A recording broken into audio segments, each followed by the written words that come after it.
Well, in spite of what I've just said about it being impossible, I do have a current working definition of spirituality, trying to get it into a nutshell.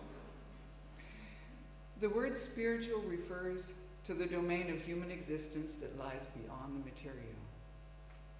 The aspects of life which give a sense of meaning, connection, integrity, and hope.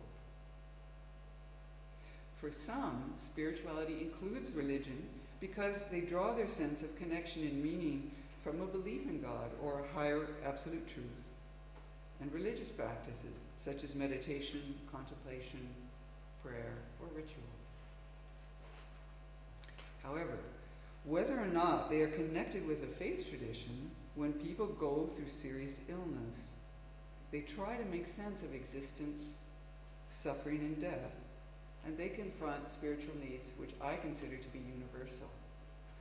The need to experience a genuine connection with others, the need to find a meaning in life, the need to find a way to transcend their suffering, or the need to find a refuge or source of peace. Okay, what do we mean by spiritual care?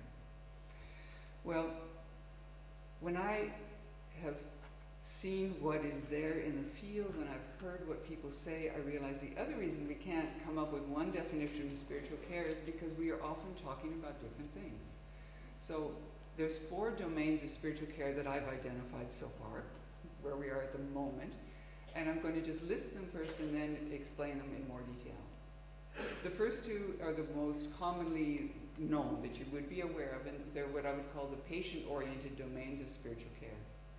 The first is supporting patients in relying on whatever teachings or spiritual practices in their own faith tradition are meaningful to them and bring them hope or peace. The second is, and this is a more broader sense, it applies to everyone, not just people with a faith tradition, accompanying patients on their journey through illness and dying. The next 2 domains of spiritual care I would describe as caregiver oriented, and they're related to the theme of this conference. The first is being a compassionate presence. And that's a new value, you could say, something that's become more awareness of it and the need for it in healthcare. And in fact, it's learning that helps us to offer real, authentic care for others. And the fourth, which is,